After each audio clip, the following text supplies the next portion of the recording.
Thank you for joining us today. My name is Leia Love, and I am your host of Forum 360, where we have a global outlook from a local view. I am so excited for our guest today, which is Mrs. Halle Jones Capers, and she is the owner and CEO, right?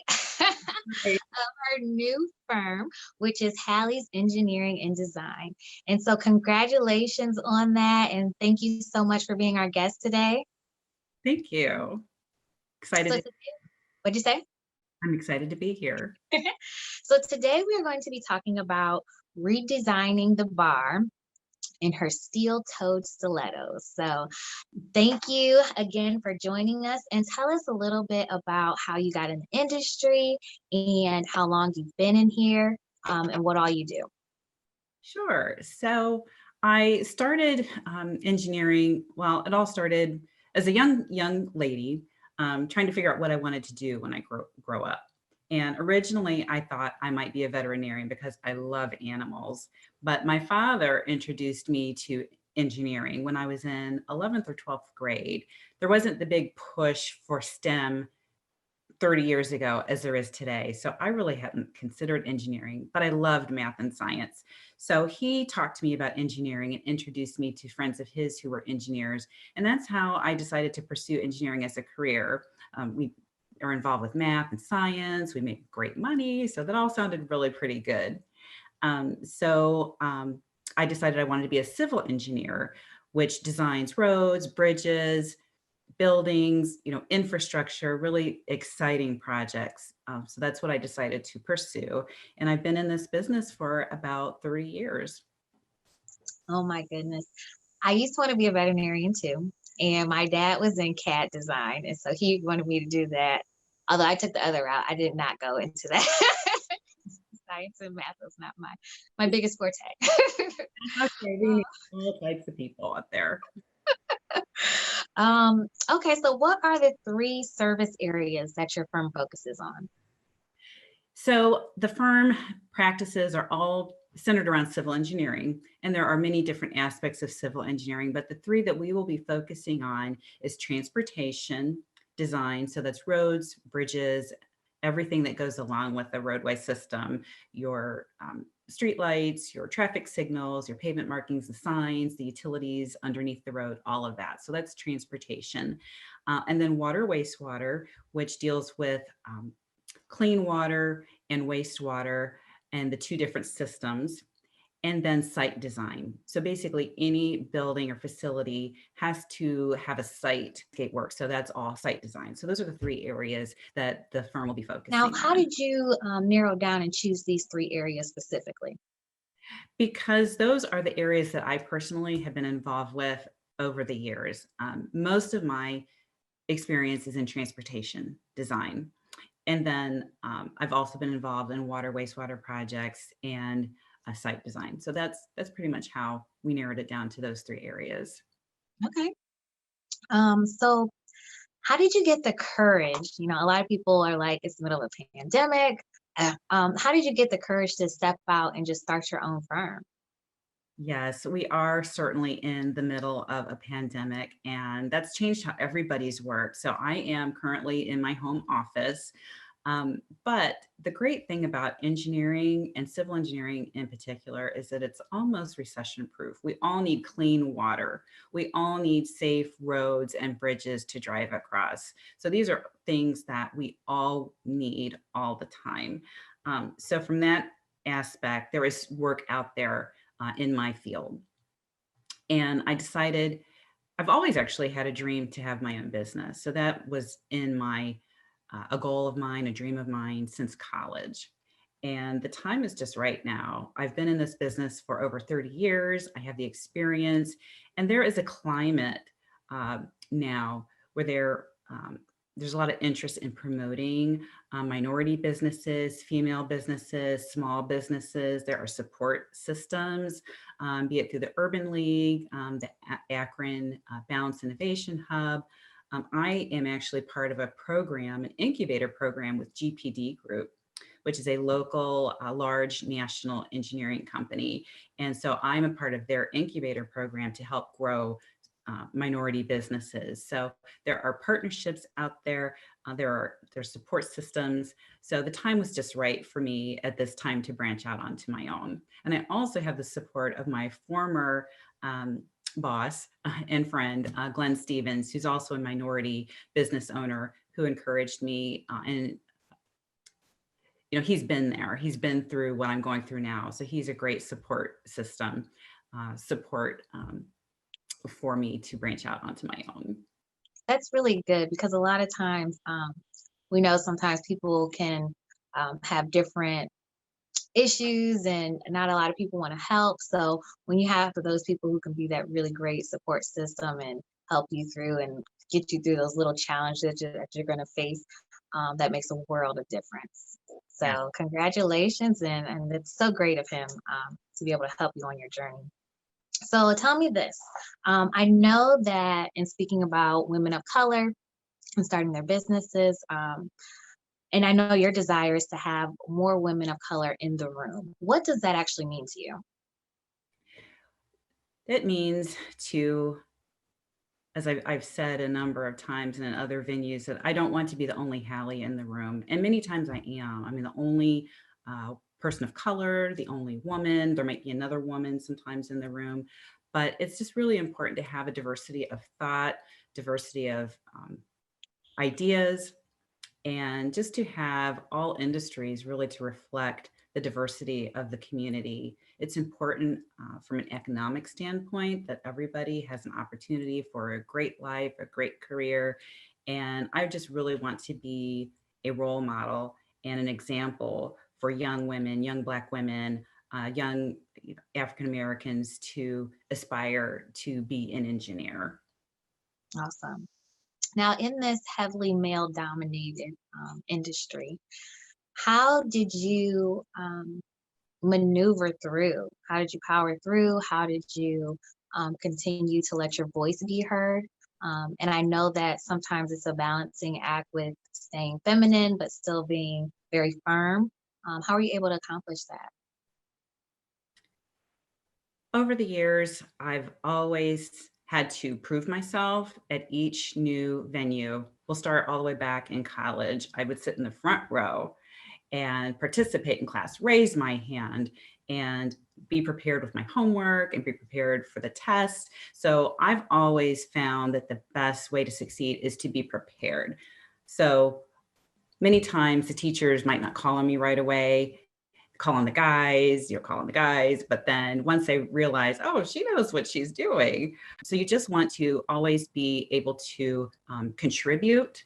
You want to be prepared and then be able to play a positive role in your organization. And that's what I found every step of the way, to just be prepared to work hard, to build relationships, and be a valued member of any team that I've been a part of. Awesome. So, what would you tell the students, female students that you would be speaking to, and they're looking to get into the industry? What are some of the things that they should be prepared for? So I'm a civil engineer, but I like to talk about engineering in general. I spent a number of years at the University of Akron as director of their Women in Engineering program. So I was promoting engineering in general and learned about the different types of engineering. So of course there's civil, mechanical, electrical, computer engineering, biomedical engineering, all of these different types of engineering. And they all involve math and science, but actually some of them have more affinity for women for some reason. Um, but I would say in all aspects to work hard, starting in high school, even as far back as middle school, to work hard every day to understand math and science, to get out there with the guys, raise your hand, sit in the front row, participate, join your engineering clubs at school, just get out there and be involved, build relationships, your teachers, your peers. Relationships carry you all the way through your life. So that's what I would say, just to work hard every day, know your stuff, work hard. You mentioned relationships. How was it? How were you able to really build those connections and relationships to help you along your journey? It all begins through organizations. Really, that's just the great way to get involved. In college, it was the National Society of Black Engineers. That's where I plugged in. That's where I met other students locally and nationally with conferences. In the workplace, I've joined engineering organizations such as the American Society of Civil Engineers, American Society of Highway Engineers. So I've been involved in committees and done committee work. So you're working with other engineers. And then just continuing those relationships through the years, even with different jobs that I've had over my lifetime. You never burn your bridges. You maintain relationships that you've had and you build and you grow. A lot of opportunities that I've had have come through relationships. That is definitely something I try to stress to my employees. You never burn bridges because you never know when you have to go back. And I think sometimes in our society, they kind of make it a little bit easy to do because we're just moving so fast, but we're not necessarily really honing in on those connections and how broad that can actually go. So I think that's a really, really good piece of advice for people.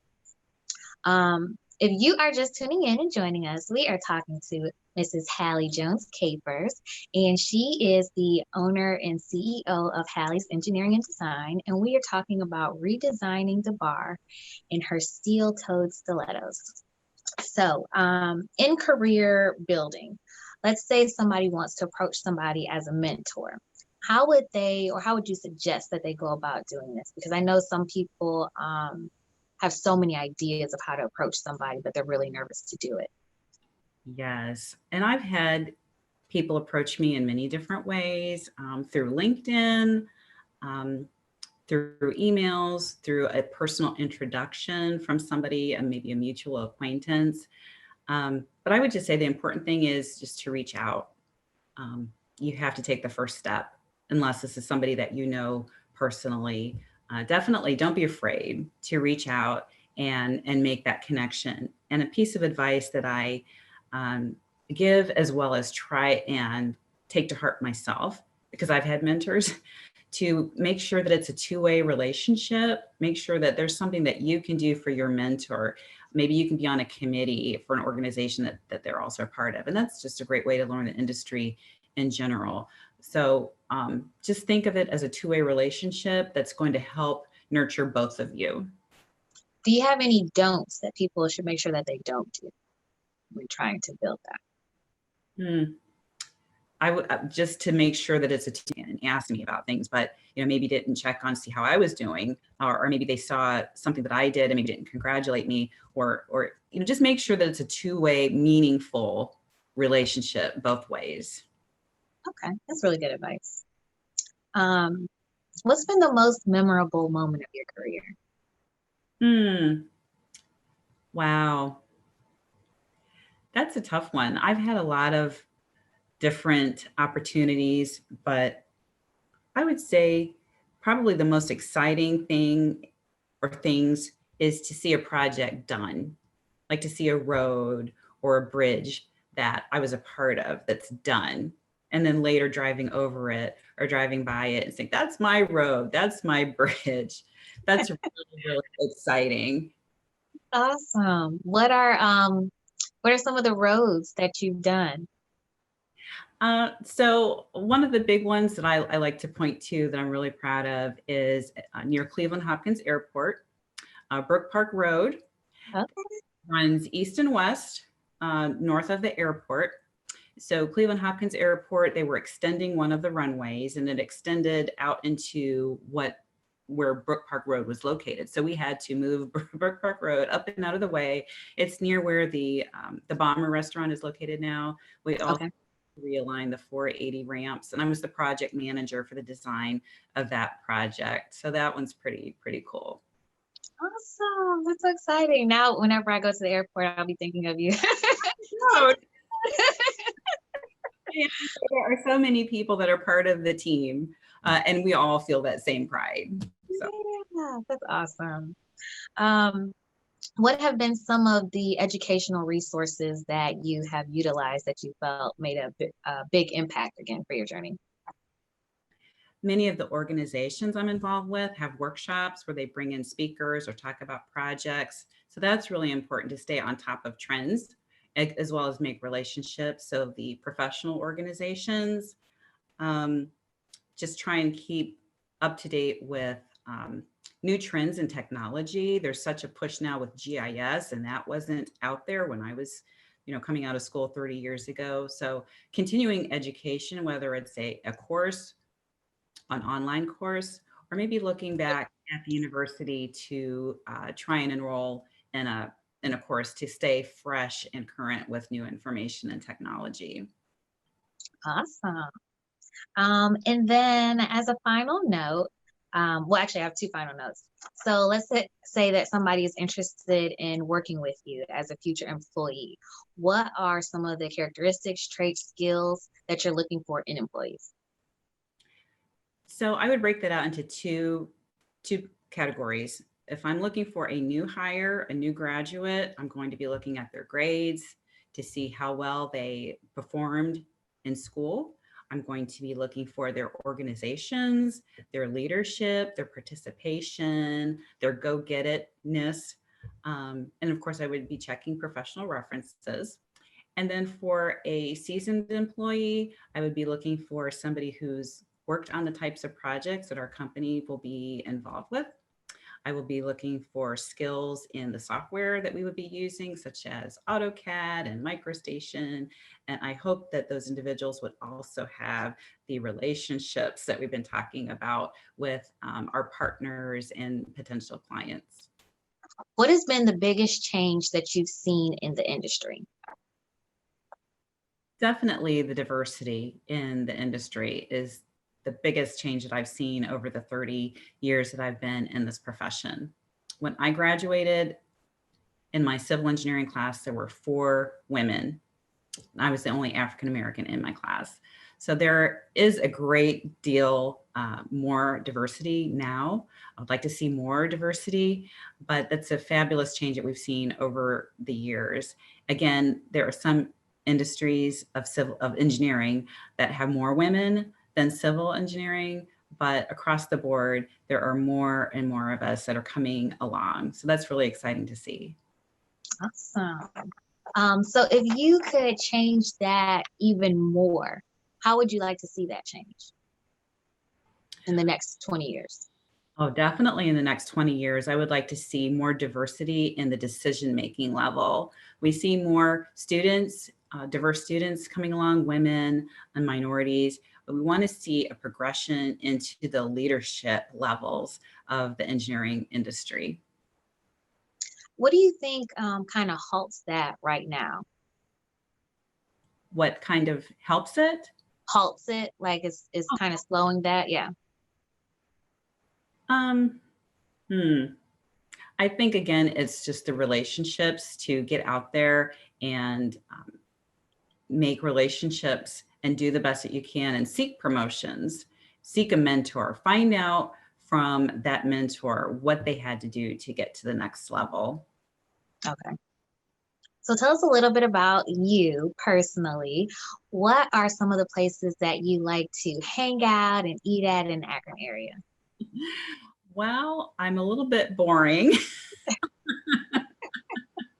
and very busy with my family and my teen son. So I'm doing lots of mom things. So gosh, I don't know. And then with COVID, recently we haven't done much of anything. So I don't know what.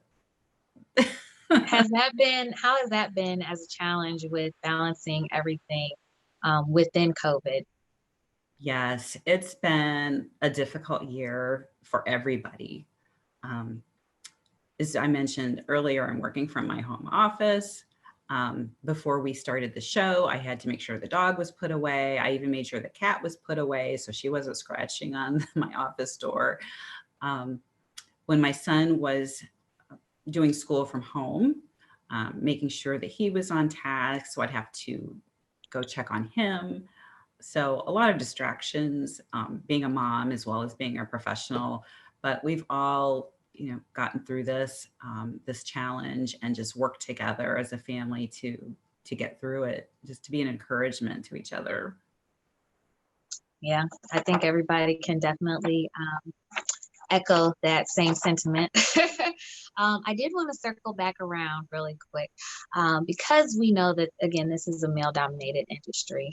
What are some ways that people can go about engaging more females in the industry? Like, what would be a good plan for that?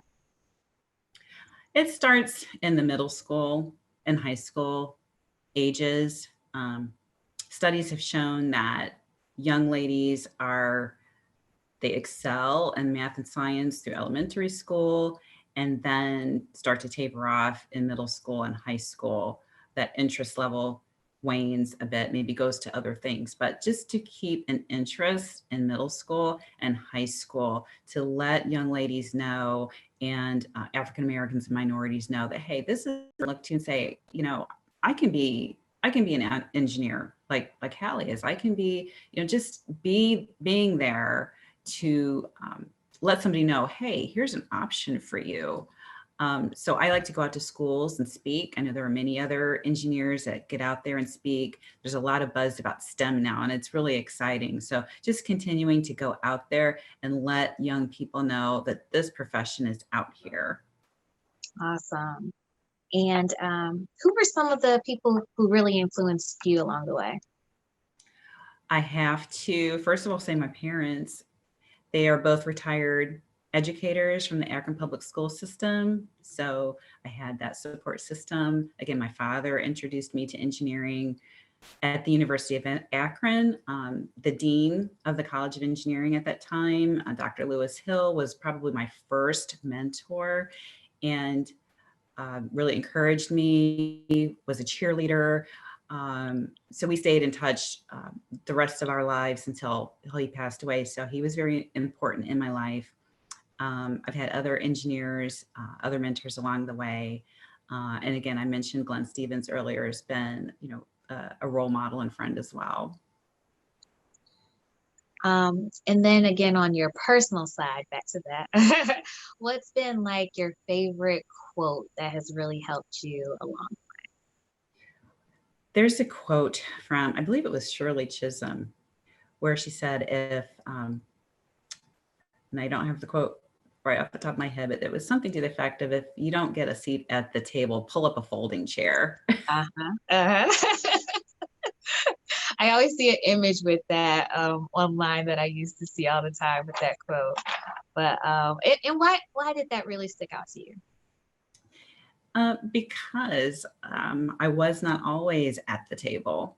And sometimes I might have been sitting in the seats in the fringes along the table, but it's important to, just pull up a chair, just to be present and not necessarily to make a whole lot of noise and be obnoxious or boisterous, but just try and engage and input when and where you can and learn all that you can. So when you do have an opportunity to be in a position of authority, that you have all the skill set needed to be successful. You have a great opportunity that not a lot of people do for our industries to really design a legacy with your firm. So, in 20 to 30 years, what would you hope that your legacy with your firm is? I would hope that in 20 years that we've grown to multiple locations, multiple offices. I would hope that we would be attached to some of the largest and most exciting infrastructure projects locally and throughout the state, and just to be a well-respected engineering firm. And if you could leave people with one thing, either about your firm or about life, what would that be? Hmm. I would just say to work hard, just to be the best that you can every day, and that's what I intend to do with this new business. Is to not just be a successful minority female-owned company, just to be the best civil engineering design firm. Awesome. And all you do, seek to be the best. I love it. I love it. Thank you, everyone, for joining us. I am your host, Leia Love, and thank you for tuning in to Forum 360, where we have a global outlook from a local view. And thank you again to our guest, Ms. Halle Jones Capers, and she is the owner and CEO of Halle's Design, Engineering and Design. And thank you again for joining us. Have a great week. Forum 360 is brought to you by John S. and James L. Knight Foundation, the Akron Community Foundation, Hudson Community Television, the Rubber City Radio Group, Shaw Jewish Community Center of Akron, Blue Green, Electric Impulse Communications, and Forum 360 supporters.